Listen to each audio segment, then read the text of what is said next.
Amin. Shalom. Iya. Apa kabar Amin? Oke, silakan duduk. Iya. Saya kadang merasa anak muda itu pergumulannya apa ya? Tapi kita nggak bisa pernah tahu ya. Karena kuasa kegelapan bekerja di akhir zaman ini. Dia akan cari korban. Siapa aja, mau orang tua, anak kecil, anak muda. Dan kenapa kita perlu terus membangun stamina rohani kita? Jangan jadi korban. Korban itu orang yang selalu merasa mengalami tekanan, dibully, selalu merasa korban. Ya memang aku gitulah, nggak bisa dan sebagainya. Dan saya tahu bahwa ada banyak yang tadi maju itu juga sebagian karena korban keluarga. Saya nggak tahu, tapi saya merasakan beberapa yang maju tadi ada orang yang merasa korban di keluarganya, broken home dan banyak hal terjadi. Nah kalau tadi saya waktu di sana nyembah, saya berdialog dengan Roh Kudus gitu, saya diingatkan tiba-tiba, Roh bilang, coba cek seberapa banyak di sini orang-orang yang dia alami keputusan. Panggil mereka maju dan doakan. Karena gini, saya baru kemarin melayani satu keluarga yang baru kehilangan seorang anak. Anaknya mati tapi bunuh diri. Dan saya tahu itu nggak mudah. Saya nggak punya banyak kata-kata karena itu nggak mudah banget, saya tahu. Nah tadi saya diingatkan itu, makanya saya altar call tentang ini. Karena saya nggak mau nanti ketika Anda, karena itu pelan-pelan, dari rasa Anda tertekan, Anda putus asa, Anda mati pengharapan, Anda bisa loh tiba-tiba dengarkan bisikan, kamu mati aja, nggak ada gunanya. Ada waktunya ketika setan itu masuk kehidupan orang percaya, karena memang kita nggak punya kekuatan rohani untuk menyerang balik waktu kita dicobai. Anda bisa gagal dan akhirnya ikut apa yang menjadi suara dari kuasa kegelapan. Nah, kenapa kita terus membangun gereja ini, terus meminta kita untuk membangun rohani? Bahkan dikatakan kita hari-hari ini sedang berpuasa. Seberapa banyak yang ikut puasa yuk? Oke, ada yang ragu-ragu juga. Aku puasa enggak ya? Tadi aku buka jam 12, bangunnya jam 11. Itu namanya telat makan siang, enggak. Telat makan pagi. Tadi ponan saya ikut saya, dia oke di sini dia bilang gini. Kok mau tanya, puasa itu boleh enggak? Maksudnya puasanya enggak buka IG sama YouTube. Ya boleh, apa yang kamu suka, apa yang kamu ingin kamu let go, kamu enggak lakukan. Oh ya, bisa bilang biasanya sih godanya dimakan sih, tapi masing-masing ya. Nah maksud saya gini, kenapa Tuhan minta kita berpuasa? Itu baik buat kita sih, untuk menekan keinginan daging kita, supaya kita sensitif dengan dimensi roh. Roh Kudus itu dimensi roh yang kita nggak bisa datang dengan daging, sudah pasti. Bayangkan tadi ya, saya itu tadi di ruang pastoral, kan ada TV, saya bisa lihat Anda waktu Anda menyembah. Sebagian waktu di dalam hadirat Tuhan seperti ini, sebagian nyembah pun Anda kayak nggak apa ya, Anda nggak tertarik atau Anda nggak merasakan, nggak tersedot di dalam penyembahan di tempat ini orang-orang sekitar Anda. Padahal hadirat Tuhan ada loh, ada dan kuat. Kita mungkin nggak menyadari, tapi ada umat Tuhan. Satu ketika kita doa malam, ini orang dari satu desa, bukan desa ya maafkan saya, Probolinggo itu agak masuk itu apa sih? Dan dia bilang, aku mau ikut doa malam, tak jemput, karena dulu ikut pernah ke Israel di tim saya. Dia masuk dari awal, dia nangis, gak berhenti. Dari awal loh, belum, dia nangis. Dia bilang, aduh kuat ya, kok gerejaku gak bisa seperti ini ya. Dia ngomong gitu. Saya bilang, oh dia bilang gini aja sudah luar biasa. Menurutku malah belum apa-apa. Entah karena kita udah terbiasa. Kita gereja ini, gereja yang full hadirat Tuhan loh. Sungguhan hidup. Tapi ada juga di tengah-tengah kehidupan, gairah, orang-orang menyembah, ada juga yang tidak menikmati. Bahkan tidak di dalamnya. Sayang menurut saya sih. Anda belum mengerti bagaimana ketika Anda menyembah, Anda sedang bersekutu dengan roh Tuhan. Dan roh Anda dengan roh Tuhan itu jadi satu. Ketika Anda terus-menerus menyembah, berdoa berbahasa roh. Barang siapa ikatkan diri dengan Tuhan, dia jadi satu roh. 1 Korintus 6 ayat 17. Waktu Anda satu roh dengan Tuhan, wah Luar biasa, itu menjadi sebuah kekuatan dinamo. Dunamos itu di dalam kita akan mengalir keluar. Oke, tema saya kalau Anda terus mengalir maka nggak akan jadi tema. Tema saya sore ini tulis ya, tersembunyi tapi sangat berharga. Oke, Matius 13 dulu, 44-46. Hal kerajaan surga itu seumpama harta yang terpendam di ladang, yang ditemukan orang lalu dipendamnya lagi. Oleh sebab itu, sukacita pergilah yang menjual seluruh miliknya, lalu membeli ladang itu. Demikian pula kerajaan surga itu semua seorang pedagang mencari mutiara yang indah. Setelah ditemukannya mutiara yang sangat berharga, ia pun pergi menjual seluruh miliknya lalu membeli mutiara itu. Harta yang terpendam. Kerajaan surga itu seperti harta terpendam. Dan orang itu tahu, dia pergi, dia tahu di ladang itu ada, di tanah itu ada harta terpendam. Dia pergi jual seluruh asetnya, semua loh.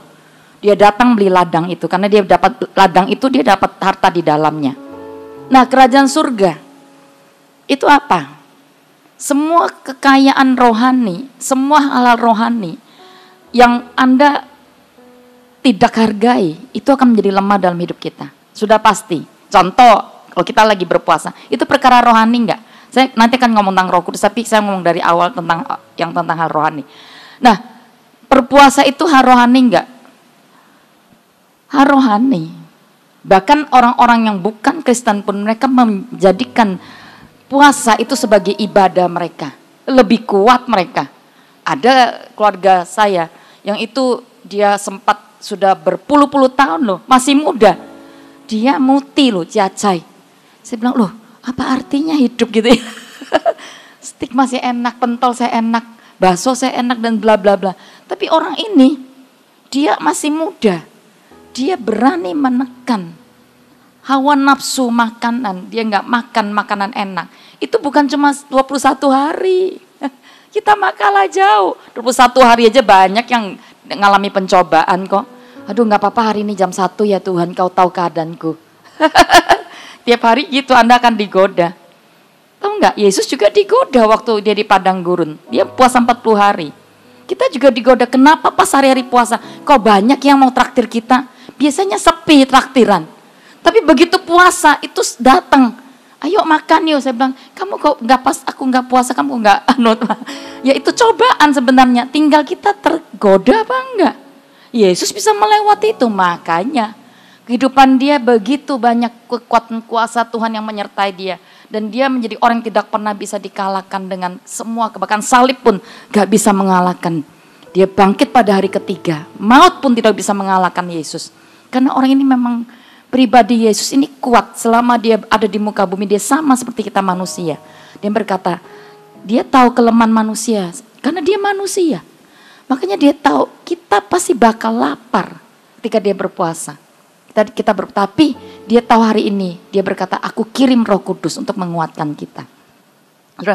Saya dikuatkan setiap kali saya berpuasa. Roh Allah itu jadi kunci untuk saya menahan lapar saya. Anytime kalau saya lapar, saya bilang, Roh Kudus, engkau sumber kekuatanku. Saya mulai bahasa roh. Makananku bukan tentang nasi, capcay, atau pecel Tuhan. Nggak tahu setiap kali makanan kesukaanku begitu hari puasa itu datang menggoda saya. Dan saya bilang, Tuhan, aku mau menyerahkan keinginanku supaya aku tangkap keinginanmu Tuhan. Saudara, banyak kita tidak pernah melakukan hal rohani itu dengan kuat. Sehingga kita nggak memperoleh kekuatan di sana. Apapun yang kita remehkan itu nggak akan sangat kuat di dalam hidup kita. Apapun yang tidak kita hargai, dia nggak akan jadi kuat di dalam hidup kita. Katakan amin. Jadi kalau ya sudah selesai sih, cuma kalau saya setiap tahun seminggu 3 hari itu hari disiplin puasa saya. Karena saya butuh ya, bukan karena saya hebat. Justru karena saya butuh, saya merasa saya butuh Tuhan. Aku butuh untuk saya menekan daging. Supaya roh itu hidup berkuasa, memimpin saya, menguasai saya. Nah, Yohanes 4, 13-14. Yang tersembunyi tapi sangat berharga. Semua hal rohani itu sangat berharga. Tapi ada satu yang paling utama di kerajaan surga yang hari ini tahun ini kita sedang akan eksplor, yaitu Roh Kudus. Dia adalah pribadi Allah sendiri. Dia bukan menggantikan, tapi dia fungsinya dari waktu ke waktu. Bapa di awal penciptaan itu berperan. Tapi di sana ada roh melayang-layang, dikatakan Roh Kudus melayang-layang. Lalu terciptalah ketika Bapa berkata, jadilah terang. Maka bumi yang gak beraturan, gelap gulita, gak ada apa-apa. Tiba-tiba tercipta terang, tercipta dan semuanya. Anda tahu gak, Roh Kudus itu kreator. Dia adalah roh yang menciptakan yang buruk jadi baik. Jadi kalau saya datang satu tempat, ketika saya merasa keluarga itu ada putus asa dan penuh dengan konflik, saya datang, saya bawa hadirat Roh Kudus, hadirat Tuhan. Dan tiba-tiba keadaan berubah, teratur dan ada damai, terjadi pemulihan di keluarga itu. Contohnya seperti itu. Jadi Roh Kudus itu kuasa transformasi yang luar biasa. Kalau kita punya dia, kita bisa mentransformasi banyak keadaan di wilayah di mana kita berada, bahkan di keluarga kita. Mau enggak kita jadi alat transformasi yang Tuhan mau pakai? Kalau Roh Kudus benar-benar kita hidupi dan kita tahu siapa dia. Yohanes 4 ayat 13-14 ngomong gini.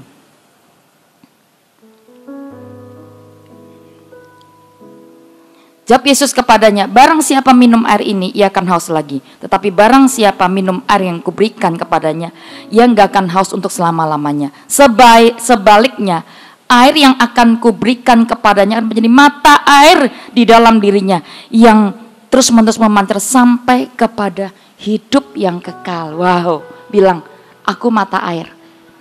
Di dalamku ini mata air. Tahu nggak? Kita banyak gak nangkap ini. Gini, kita suka ya. Oke, kita suka dilawat Roh Kudus. Kayak tadi yang maju gini, saya yakin mereka akan terangkat bebannya. Ada yang sampai pelepasan tadi. Kita suka visitasi Roh Kudus. Tapi saya mau bagikan 3 poin hari ini kepada kita semua. Bagaimana kita bisa jadi mata air. Di dalam kita gak kelihatan. Ya, kita nggak bisa melihat di dalam kita. Tapi di dalam kita ada kuasa, ada sumber air. Yang itu memancar keluar dan gak pernah bisa berhenti dikata. Mengalir itu sampai kepada nanti akhir zaman. Pada kehidupan yang kekal. Wow. Bilang, di dalamku ada sumber mata air yang gak pernah kering dan akan terus memancar. Nah kalau sudah seperti itu, Anda kan bukan cuma orang yang datang terus minta dilayani, minta terus didoakan, minta terus perhatian dan sebagainya. Anda bukan lagi, Anda kan menjadi agen penyalur kuasa Tuhan. Anda kan menyalurkan kasih, kuasa Tuhan kepada begitu banyak anak muda di luar sana. Yang di sini aja masih ada sebagian mereka yang masih putus asa. Di luar begitu banyak anak muda yang mengalami yang namanya jadi korban. Korban musuh, korban banyak hal ya yang akan membuat mereka akhirnya menuju kepada kebinasaan dan juga banyak hal yang membuat mereka menjadi orang-orang anak muda yang tidak berpotensi pada akhir zaman ini. Nah, mata air itu di dalam kita. Di sini ngomong tentang gambaran air itu apa sih? Di Yohanes 7 ayat 37-38. Pada hari terakhir Yesus itu berkata, barang siapa haus mari datang dan minum. Barang siapa percaya dari dalam dirinya akan mengalir air sungai hidup. Yang dimaksudkan adalah Roh Kudus yang belum akan datang pada akhir zaman ini. Nah, Roh Kudus, lambang dari Roh Kudus, dia bisa datang seperti air, seperti listrik, seperti ketika saya doakan orang, aku rasa panas ya, bilang, iya kamu disembuhkan. Ketika saya doakan orang sakit, itu udah tanda. Jadi sekali bilang, aku rasa kok ada strum gitu ya. Tapi saya mau katakan, Roh Kudus itu bukan cuma yang gitu-gitu. Anda dilawat, geblak-geblak. Roh Kudus bukan tentang geblak-geblak bahkan. Kalau Anda mau jadi mata air, di dalam kita mau jadi mata air, kita mesti menyadari siapa Roh Kudus. Siapa Holy Spirit? Nah, Holy Spirit itu pribadi. Roh Kudus itu pribadi. Senyata saya melihat Cemek. Senyata saya melihat Vanessa. Dia hidup dan dia ada. Roh Kudus itu pribadi. Karena kita ini hidup di alam natural. Mas tadi saya bilang, kita nggak bisa menyembah Tuhan dengan tubuh. Gak kerasan pasti.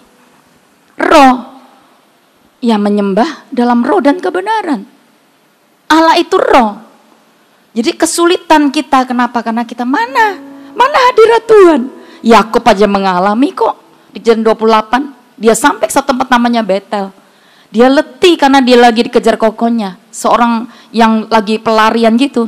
Di sana dia tertidur, dikatakan ketika dia dapat mimpi, dia bangun, dia berkata, dia nggak menyadari bahwa ini gerbang Tuhan dan hadirat Tuhan ada.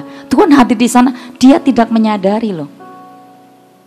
Banyak kita, kenapa masuk tempat tidak pernah bisa dekat baik Tuhan. Nggak bisa menyadari bahwa hadirat Tuhan itu ada. Loh, jangankan di sini. Anda ke pasar Atom, di sana dia juga ada. Kenapa? Pertama-tama Anda mesti sadar bahwa dia adalah pribadi. Kenapa dia pribadi? Karena di Efesus 4 ayat 30, Roh Kudus itu bisa didukakan.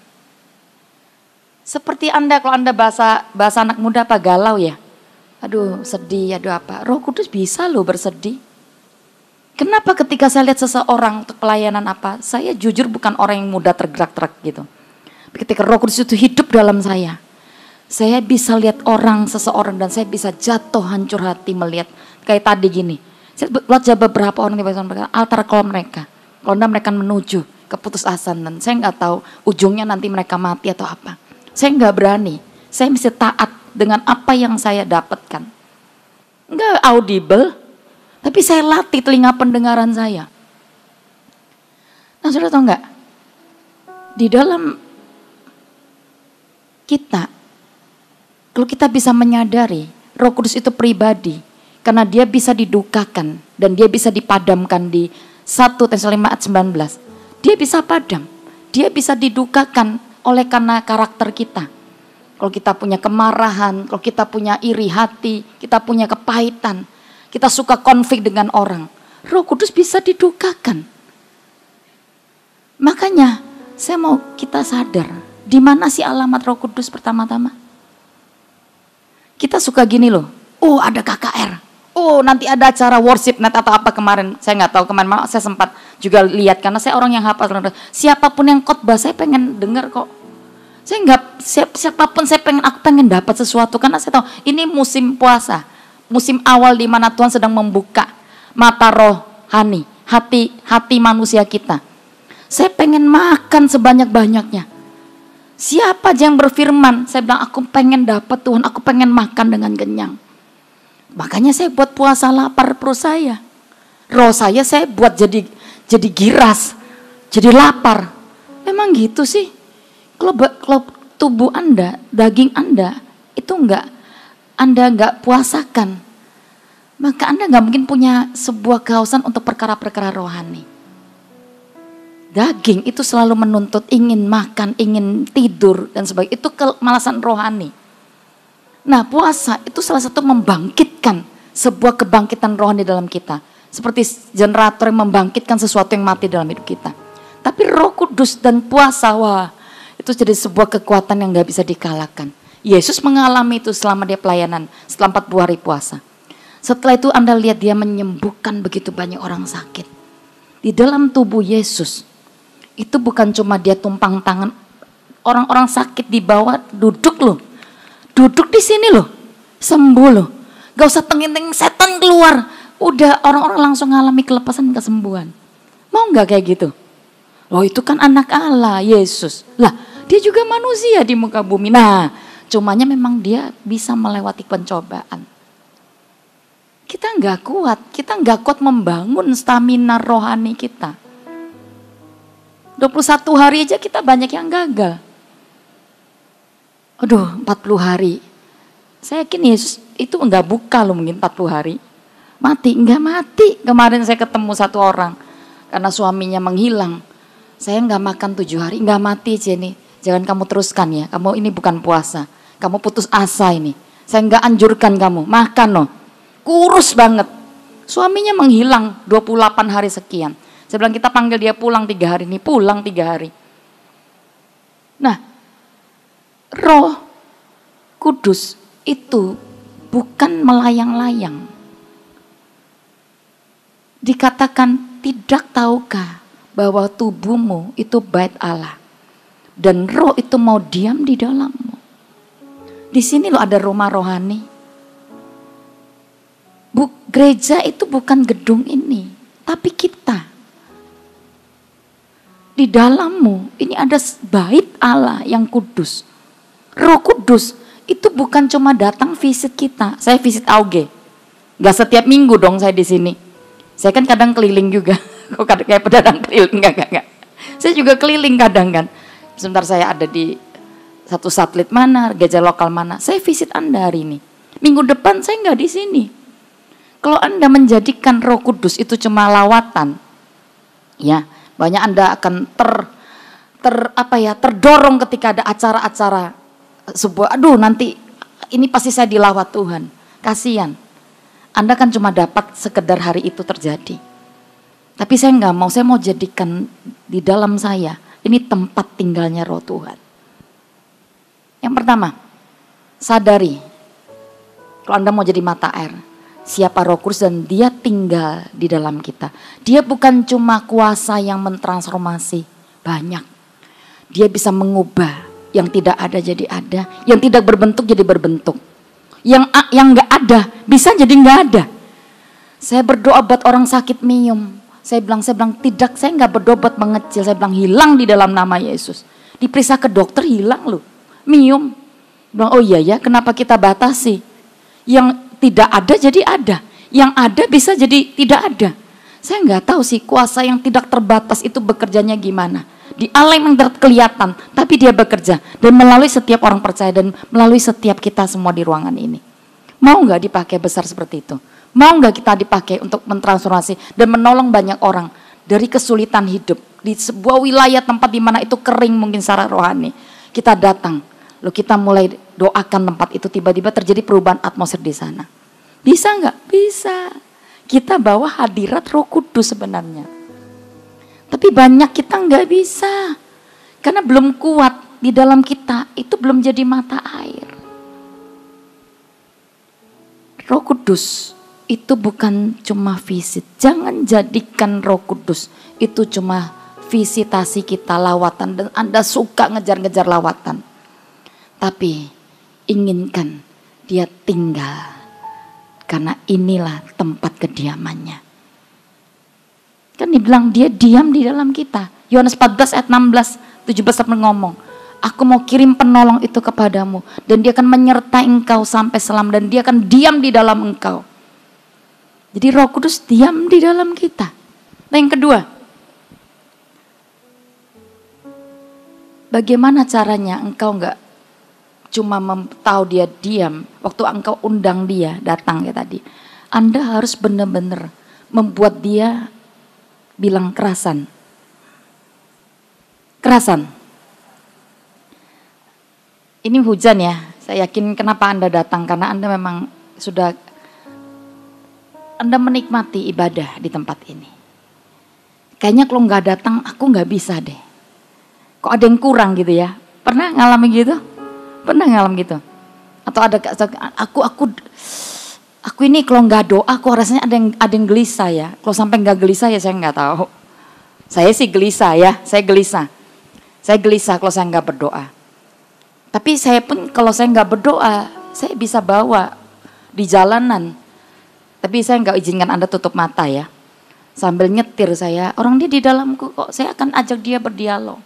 Saya berbahasa roh, kau nama yang syaka, nama mana. Di pasar Atom ya, jangan sampai memancing. Orang bilang kamu orang aneh, nggak perlu ya.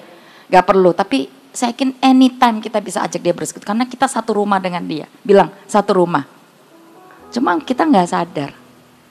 Kita nggak sadar, makanya kita banyak mendiamkan. Nah, bagaimana membuat yang kedua?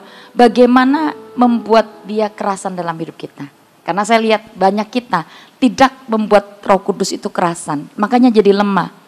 Saya tahu kalau seseorang, saya kenapa ya orang ini kok buahnya kok susah lama.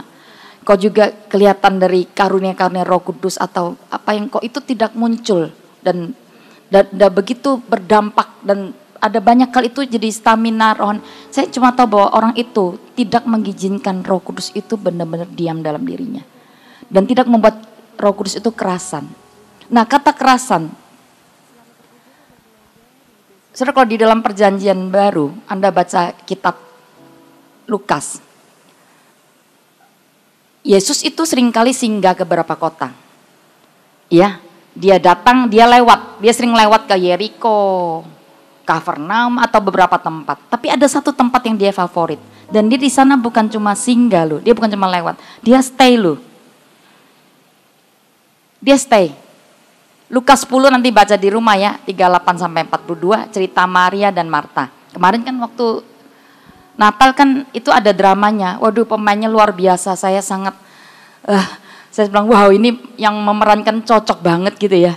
Dan hidup banget. Nah, saudara, kenapa Yesus bisa suka ya dengan Betania? Dia tinggal loh, dia bermalam di rumah keluarga ini. Ada Maria, Marta, Lazarus, 3 orang ini, sahabat Yesus. Dan Marta ngundang, cuma level-levelnya juga beda-beda. Waktu Marta ngundang Yesus, Marta sibukkan diri dengan banyak hal. Lalu Maria mengambil porsi. Tahu Yesus ada di sana, dia duduk dan terus mendengarkan apa yang Yesus katakan. Benar ya? Lalu yang ini ngomel Marta.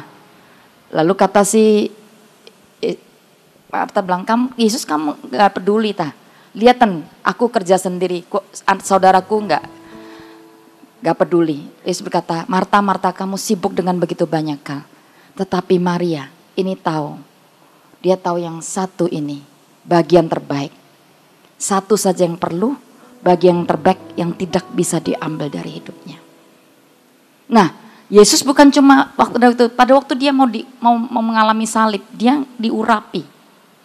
Itu di dalam Yohanes, Anda nanti baca. Lukas, lalu nanti cerita di dalam satu cerita, Lukas 12 sorry. Dikatakan Yesus diurapi di Betania.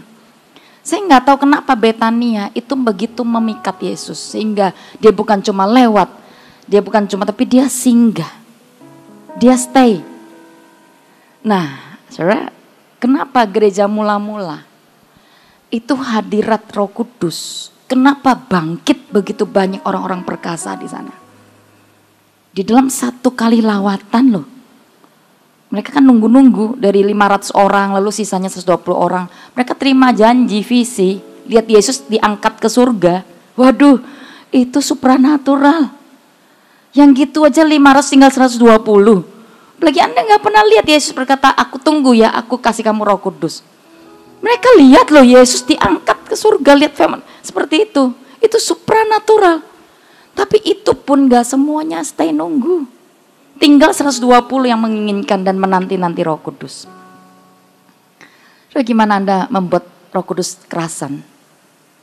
Mesti Anda menyambut, menginginkan, mencintai, mengajak dia bersekutu. Seperti Maria yang dia duduk dekat kaki Tuhan. Beda di zaman Roh Kudus hari ini. Anda gak bisa melihat Yesus datang ke rumahmu. Tapi hari ini Roh Kudus hadiratnya itu nyata banget. Dia di dalam kita. Sama. Kalau Anda satu rumah dengan satu orang, meskipun dia nggak di sana, Anda menyadari bahwa orang itu ada di rumah itu. Saya sadar di tempat di mana saya ada hari ini, dia ada bukan cuma di luar saya, tapi dia di dalam saya. Itu memampukan saya melakukan apa yang nggak bisa saya lakukan. Khotbah gini itu bukan kekuatan saya. Saya orang hanya satu tempat bersembunyi kayak tadi ngomong, oh prayer corner itu di satu ruangan, enggak salah. Prayer corner itu ada di setiap bagian sudut ruangan. Di luar sana mereka menawarkan, mau didoakan enggak? Orang yang dia melakukan sesuatu tersembunyi, dia akan bangkit dan akan melakukan sesuatu yang enggak bisa dilakukan oleh orang yang biasa, saya yakin. Nah, Roh Kudus itu pribadi.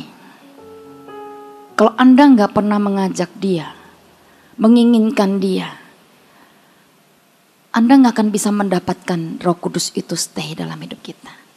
Makanya banyak kita kan gini, kenapa ya? Kalau di gereja aku rasa damai, aku rasa lega, tapi pulang kok aku kering. Itu juga dulu kurasakan. Di awal saya jadi orang Kristen, waduh lebih parah dari yang kalian di sini. Hidup Aduh, pokoknya berdarah-darah pada waktu itu. Saya keliling cari gereja, mengejar hadirat Tuhan. Dan ketika saya kejar yang namanya hadirat Tuhan, saya kejar urapan Tuhan. Selalu ketika altar call, saya lari maju, didoakan. Di sini nangis, geblak. Sampai di rumah, loh kok kering lagi? Kok saya kosong lagi? Saya dulu nggak ada yang ngajari, saya nggak ngerti. Sehingga itu bertahun-tahun saya mengalami seperti itu. Sampai saya tahu satu ketika bahwa Roh Kudus, saya ini tempat bait Roh Kudus. Sehingga saya mesti menjaga hati sungguh-sungguh. Saya nggak boleh gampang marah, nggak boleh gampang menjadi orang yang di dalam saya ini ada peperangan rohani yang nggak pernah bisa selesai dulunya. Saya bilang, Tuhan, aku mau jadikan tempat ini damai sejahtera. Jadi tenang, Tuhan. Nah, Roh Kudus ingin bersekutu dengan kita. Kalau Anda mau menjadi mata air, Anda mesti menyadari dia pribadi. Yang kedua, Anda mesti benar-benar mengajak dia. Sesering mungkin Anda mengajak dia bersekutu. Jadi bahasa roh itu bukan bukan kita kebiasaan. Oh ya, bahasa roh kanana. Makanya dilakukannya itu dengan tidak kuat juga. Anda tahu nggak, ketika Anda berbahasa roh, Anda sedang berkata-kata kepada Allah. Itu doa rahasia. Doa yang paling luar biasa itu berbahasa roh. Saya nggak tahu sih terlalu banyak bahan doa, terlalu banyak pokok doa yang saya mau naikkan pada Tuhan. Waktu saya berbahasa roh,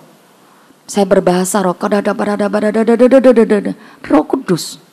Saya sedang mengikatkan diri saya dengan roh Tuhan. Terjadi sebuah keterikatan antara saya dengan roh Tuhan. Dan entah gimana, ketika itu benar-benar jadi satu, saya bisa merasakan loh hati Tuhan. Saya bisa merasakan hati Tuhan pengen dekat, pengen intim. Dan saya mulai bisa membaca pikiran Tuhan.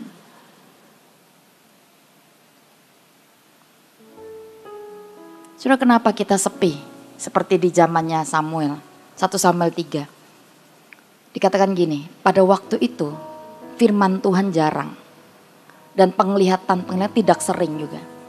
Kenapa? Di zaman itu Israel sedang mengalami kekeringan rohani, kemerosotan. Mereka meremehkan perkara-perkara rohani. Mereka nggak pernah menghormati hadirat Tuhan. Di masa itu Israel sangat mengalami kemerosotan rohani. Sehingga dikatakan firman Allah kurang, penglihatan juga kurang. Nah, saya yakin kalau kita menjadi orang yang tahu Roh Kudus di dalam kita, waktu Anda berdialog, waktu Anda intimacy with Holy Spirit, Anda deketin, Anda menyembah dalam roh, Anda akan begitu cepat bisa menangkap apa yang jadi perasaan hati Tuhan dan pikiran-pikiran Tuhan. Dan itu akan berguna buat hidup kita. Itu kepekaan yang tiba-tiba Tuhan kasih. Jadi kalau Anda jarang-jarang menggunakan, Anda jarang bergaul dengan roh Tuhan. Dipakainya tadi ini. Di rumah saya sebisa mungkin. Ketika saya tahu saya nganggur dan saya akan lakukan itu. Saya akan bersekutu.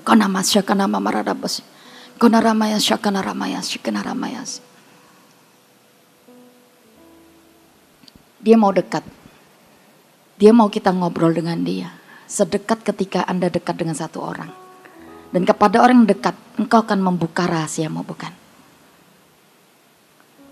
Di tempat tersembunyi ini, waktu Anda berdialog dengan dia, dia akan menyingkapkan betul banyak rahasia-rahasianya yang gak pernah kita bisa dapatkan. Tiba-tiba, waktu Anda dekat, Anda intim, tiba-tiba Anda mulai menjadi orang yang bisa, kayak Daniel gini, bahkan menyingkapkan apa yang jadi mimpi raja. Anda bisa menjadi orang yang menjadi menolong orang dalam pergumulan orang. Kemarin yang satu orang yang dia bilang suaminya menghilang, keluarganya ngomong gini, setelah 28 hari sekian hilang karena masalah yang cukup berat, keluarganya ngomong gini, cari dukun aja yuk, cari dukun aja.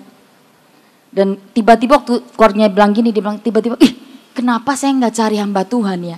Tiba-tiba dia ingat saya, bilang aduh untung dia jangan sampai Ci, akan mendukakan hati Tuhan. Kau sampai cari dukun. Anda tiba-tiba jadi dukun sakti dari gereja, dari Tuhan. Bukan dukun-dukunan yang di luar sana. Tapi entah kenapa tiba-tiba kita bisa tahu kalau barang kita hilang, kita bilang Roh Kudus tolong di mana yang singkapkan. Tiba-tiba dia menggerakkan hati kita untuk di situ loh, di lemari itu. Acap kali ketika saya rasa ada sesuatu yang saya butuhkan dan itu perlu cepat, saya langsung Roh Kudus, aku bertanya, aku andalkan Engkau. Di mana ini ya? Dia akan menjawab, bisa kau baca firman, ada satu ayat melonjak keluar. Itu suara Tuhan. Itu akan sering, tidak pada waktu zaman Samuel. Firman Tuhan jarang. Tapi akan begitu sering ketika Anda baca, ini suara Tuhan buat saya. Tuh Anda lihat sesuatu loh, ini kan jawaban buat saya. Akan seperti itu ketika Anda itu benar-benar menjadikan dia sahabat dan bergaul dengan dia dan terus bergaul dengan dia. Intimacy itu akan menghasilkan kuasa. Yang ketiga, jadi mata air terus menerus. Saudara, seberapa dalam kita mau dengan Roh Kudus, itu bukan ditentukan oleh Tuhan, oleh Dia, tapi oleh kita. Seberapa kita mau intim dengan Dia, itu pilihan kita. Tadi saya ngomong, kenapa ada orang memilih dia berpuasa sungguh-sungguh, ada yang enggak. Ya, Yeskel 47, nanti baca di rumah, Yeskel dibawa kembali ke bait Allah. Berarti kan dia pernah masuk ke bait Allah. Artinya dia masuk sekali lagi ke hadirat Tuhan. Dan di sana dia lihat dari setiap pintu ambang itu ada air mengalir. Lalu di sana dikatakan dia disuruh keluar dan kamu masuk. Lalu ukur, setiap kali dia ukur 1000 hasta, dia berarti ikut, dia bisa masuk. Pertama pergelangan kaki, kedua selutut, ketiga sepinggang lu sampai tenggelam. Saudara, dalam hidup kita sebagai orang Kristen, anak-anak Tuhan, ada ukuran. Kita diukur, bukan oleh pemimpinmu. Ya, punya pemimpin CG toh, CGL. Kan ditanya, saat teduhmu gimana? Kamu doanya gimana? Loh, untung lo ada yang mau mengingatkan. Bahaya banget, saya sejak Kak Father Puji ngomong gitu, saya tulis satu jurnal. Saya bilang, oh hari ini saya kurang Tuhan, berapa pasal Tuhan, mataku udah gak kuat Tuhan. Waduh, ini mata unsur U ya. Jadi Anda tahu, gak kuat. Kadang saya minta bantuan, Alkitab bersuara. Engkau tahu kekuatanku Tuhan, tak denger aja ya. Nah sudah malam pulang kadang jam 10, itu kadang udah capek memang. Tapi pilihan, saya mau seberapa dalam dengan Tuhan. Ada yang mengukur. Pemimpin CG-mu itu wakil Tuhan. Tuhan akan ukur, kamu masuk 1000 hasta enggak? 1000 hasta kita, mungkin hari ini tentang penyangkalan daging. Daging itu selalu minta untuk dihargai, untuk dipuji, untuk kita pengen jadi nomor 1. Nah, kenapa kita berpuasa hari ini? Supaya apa yang kuat di dalam kita rasa aku ini bukan apa-apa. Aku mau mulai, Tuhan aku pengen menjadi orang yang kau pakai lagi seperti pada awal di mana aku belum punya sesuatu yang aku bisa banggakan. Karena tahu nggak Anda, prestasi, kesuksesan, semua yang kita hari ini itu membuat kita jadi zona nyaman. Kita nggak lagi memperjuangkan hal-hal awal yang kita lakukan. Awal saya jadi orang Kristen, saya dipakai khotbah di desa-desa, itu saya di persekutuan awalnya. Saya dikasih sesi sama pemimpin saya. Dari WL dulu gampang, udah kayak sekarang lewat, kan disaring ya. Sama Koyudin nanti, kalau suaranya ya nggak lolos. Kalau saya dulu gereja itu nggak gitu. Yang penting kamu mah hadir, kamu jadi. Terus saya bilang pemimpinnya, kamu jadi singer WL, ya udah di desa ya orang-orang bisa dibodohi. Enggak, saya nggak bodoh orang. Jadi gini, WL-nya gini, saya masuk dulu ya baru kamu masuk. Segala puji syukur, lalu dia ikut. Jadi dia ngikut saya, bukan saya ngikut dia. Saya lakukan itu. Lalu ketika saya diukur sudah setia, lalu hamba Tuhan ngomong, kamu mau nggak? Ini ada 3 sesi khotbah. Kamu 1 ya. Hari itu dia bilang, ya udah sih aku mau. Nah aku kebagian sore. Sore lalu saya naif dulu, saya bilang, kalau saya berpuasa saya sangat diurapi. Saya dulu nggak ngerti. Naik puasa itu memang badannya lemah sih. Tapi sekarang enggak, saya bukan megahkan diri, saya akan ngomong nanti tentang gimana caranya kita handle daging kita supaya kita roh kita benar-benar semakin deep dengan Tuhan. Nah, saya mengalami gini, saya tuh nggak ngerti bang, kalau saya berpuasa saya jadi tambah sakti gitu ya. Nah hari itu saya dikasih sesi sore jam 5. Lalu kalau di desa itu mari khotbah pertama kan kita datang dengan tim gitu ya 10 orang. Begitu selesai khotbah jam 7, jam 9 itu 1 meja hidangan keluar. Wah, itu tantangannya nggak mudah. Tapi dulu saya nggak tertantang ya. Saya bilang ini lewat. Itu semua ada. Karena mereka potong ayam, potong kambing untuk pesta pada hari itu. Nah, sesi pertama selesai. Ayo makan. Enggak, aku enggak. Saya bukan sokro, tapi saya memang pengen untuk diurapi oleh Tuhan. Sudah, ibadah yang kedua, gitu lagi. Bukan saya toh, saya sore. Lalu mereka selesai khotbah, mangan maneh. Saya buka enggak nanti sore. Nah saya nggak tahu dulu, memang saya dulu berpuasa tanpa pengertian. Padahal itu hari perang saya. Anda tahu jam 5 itu lagi mulai ibadah gitu, saya mulai geder ini. Dulu saya kurus 30-40 kilo sekian. Aduh kurus banget lah ya. Ya hari ini juga lumayan kurus lah ya. Enggak. Nah jam 5 sore saya mulai geder. Saya bilang ya Tuhan tolong aku, kenapa ya? Karena saya tahu dulu stamina jiwaku belum kuat dan banyak hal dalam hidupku itu belum selesai. Sehingga saya berpuasa dengan kekuatan daging saya. Bukan kekaosan tapi dengan beban. Dan tidak bisa. Hari itu saya rasa lemah banget.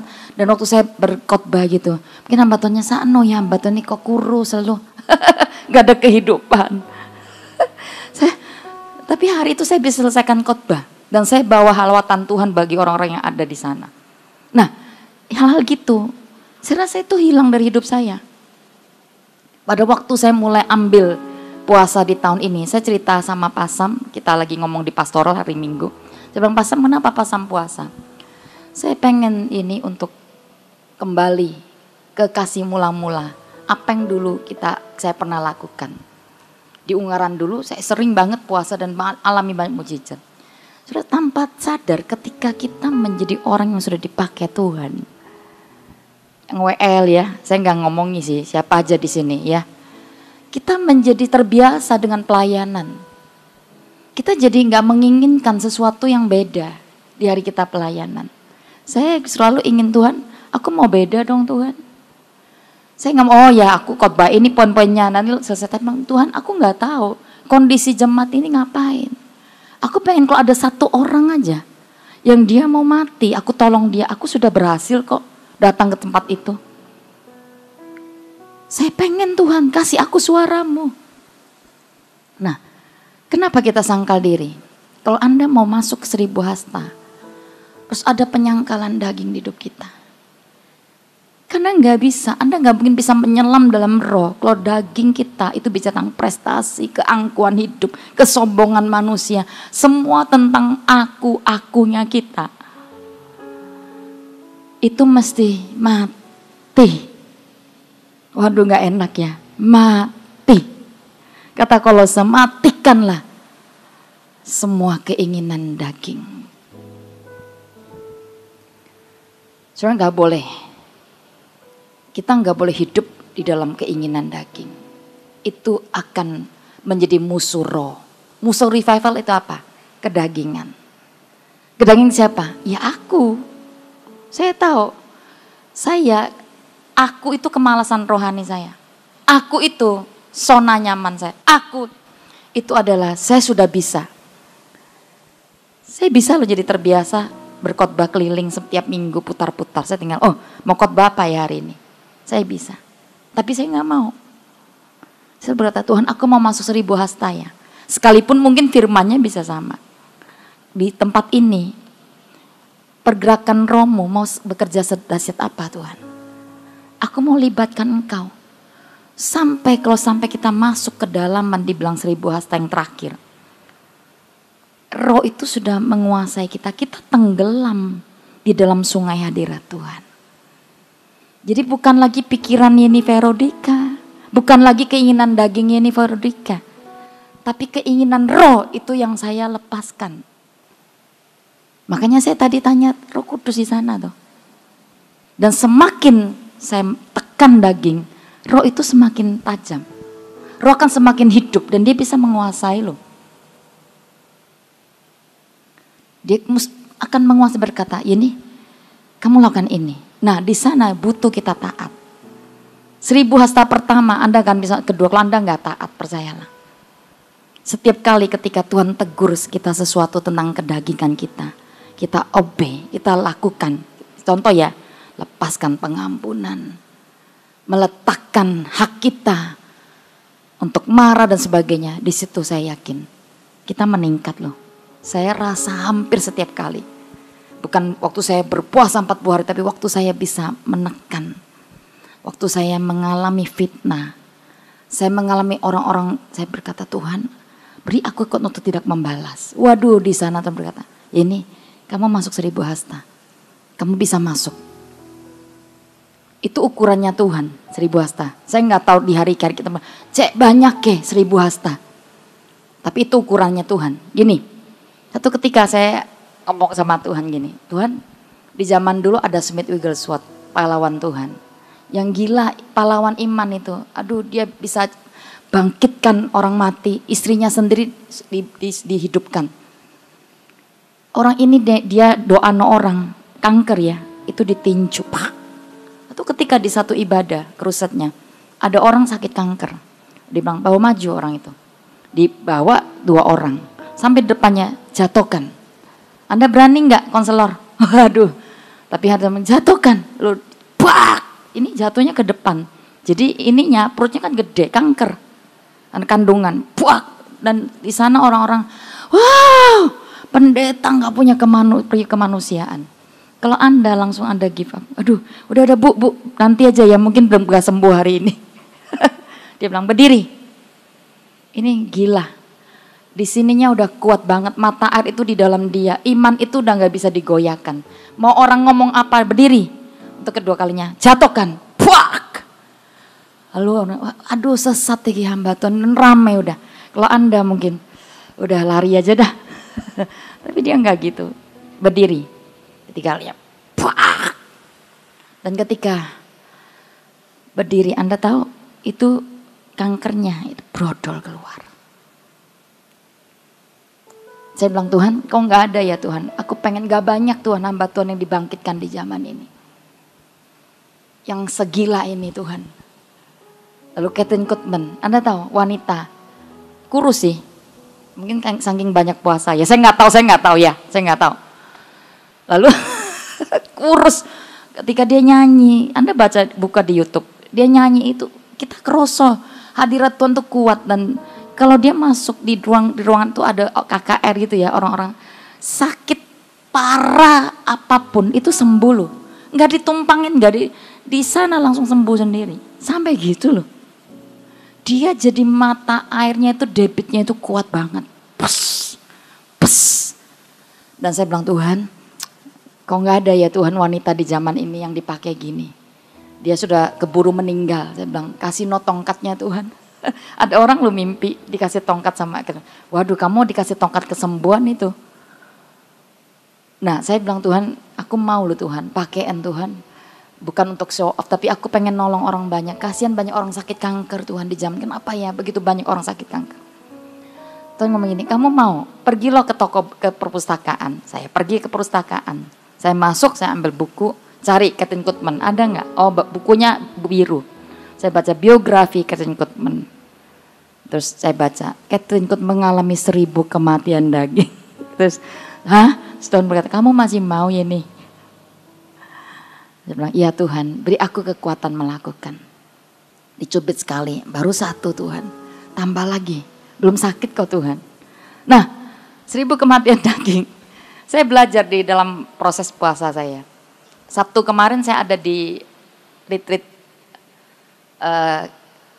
TL-nya Aryani ya. Jadi CG-CG-nya kumpul, saya dimintangi satu sesi dan hari itu Sabtu. Lalu sudah diumumkan hari ini puasa kita sampai setengah hari. Jadi jam 12 kita akan buka lalu masuk sesi kedua jam 1. Oke. Nah, saya hari itu lewat pas di satu tempat lalu saya ke Starbucks itu sebenarnya rencananya cuma ke toilet. Lalu begitu masuk itu bau Starbucks sudah menyergap. Waduh Tuhan, tolong saya. Ya itu kesukaan saya. Nah, lalu itu godaan pertama. Lalu yang barengnya saya bilang, "Cieni mau Starbucks?" Waduh, kok dia tanya ya. Bilang saya pertama, tapi akhirnya saya mau, tapi nanti saya buka siang. Ya, buka siang itu berarti jam 12 orang turun makan, saya cuma buka Starbucks sama satu snack gitu. Itu keinginan saya. Boleh dong. Dan gak ada yang marah kok. Tuhan juga gak marah, gak dosa. Gak apa-apa. Gak apa-apa. Lalu saya setelah selesai sesinya Aryani, saya duduk dan Starbucks itu di take away, jadi di bawah kaki saya. Dan mereka semua turun. Saya memang memilih tidak turun. Saya nunggu di atas lalu dan saling lihatan. Starbucks lihat saya lihat dia. Sekarang dia bilang, "Kami nih, ini waktunya kau menikmati aku." Sudah, saya suka masalahnya. Dan itu keinginan saya karena kan ngantuk. Saya dali gini, Tuhan, aku ngantuk loh, ini jam sesi khotbah jam 1. Orang-orang baru makan lagi. Ini sangat berbahaya. Saya mesti khotbah supaya mereka semua matanya buka, padahal mereka baru makan. Dan biasanya jam 1 itu kan baru makan, lalu biasa orang sudah mulai menikmati. Makanya kenapa kita disuruh puasa? Supaya waktu Anda baca firman jangan ngantuk. Waktu Anda menyembah, berdoa, jangan ngantuk. Nah, tapi begitu saya bilang, dia mulai panggil waktunya. Tiba-tiba ada suara ngomong gini, "Ini bisa gak kamu tahan?" Bisa sih, biasa juga aku bisa.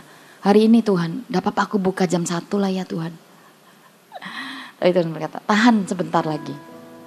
Gak dosa kamu buka sih, cuma mau gak kamu tahan keinginanmu. Supaya engkau peka dengan keinginanku."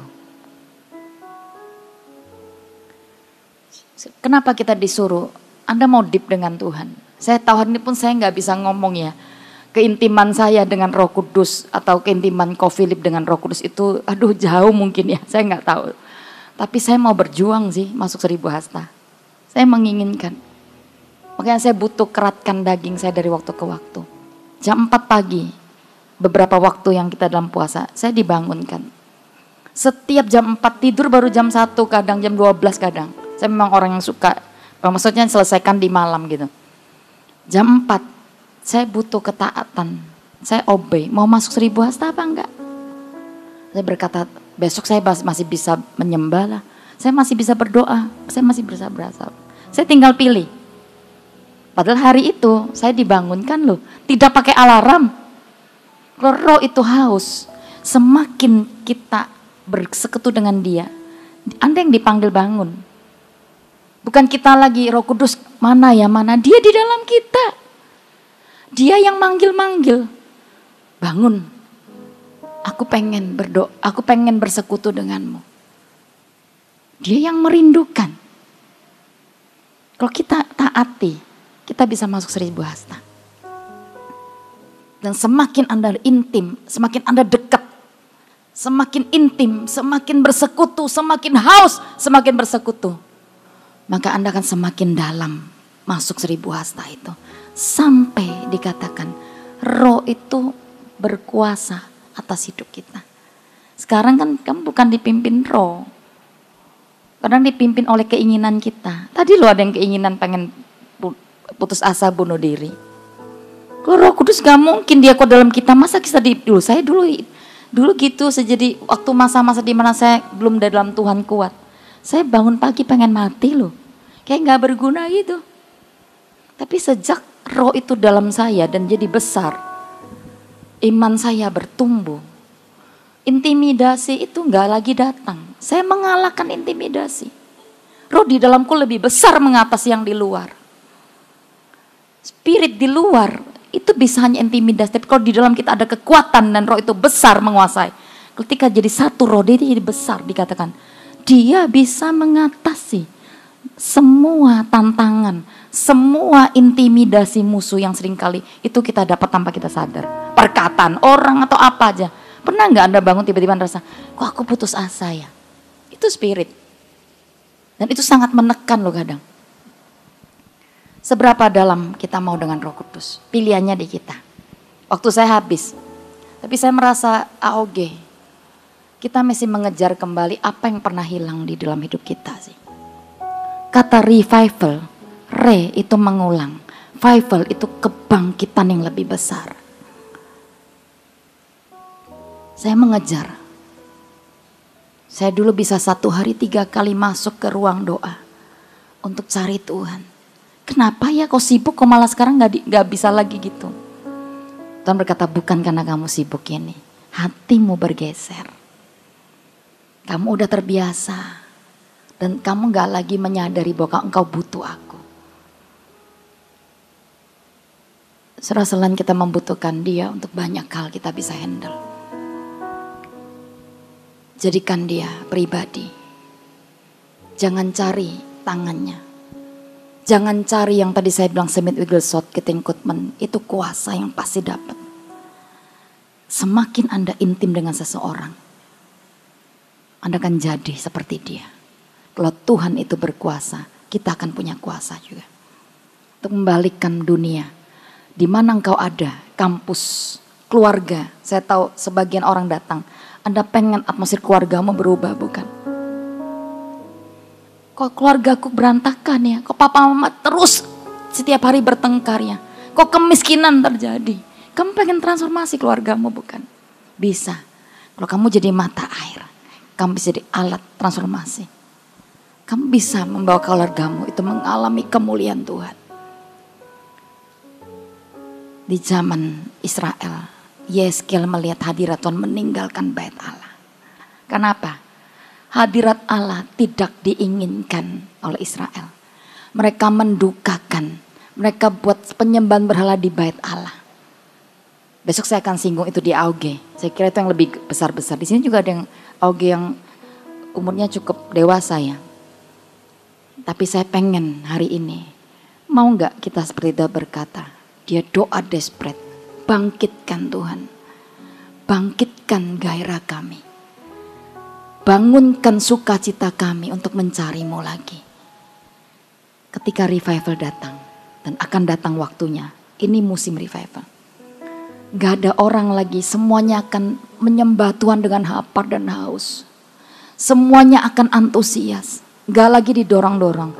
Ketika revival itu benar datang, setiap kita akan bangkit dengan kuasa Tuhan. Ketika revival datang, gak ada orang yang dia pengen buat dosa. Eddie Wallace, percayalah. Semua orang tiba-tiba sadar, aku kok gak kudus ya. Aku kok masih ngomongin orang ya, aku kok masih itu. Tiba-tiba sadar. Di hari puasa saya Tuhan tuh bongkar banyak hal. Sensitif, kayak saya rasa, oh ini salah ya. Aku lakukan ini salah ya. Dulu gak gitu.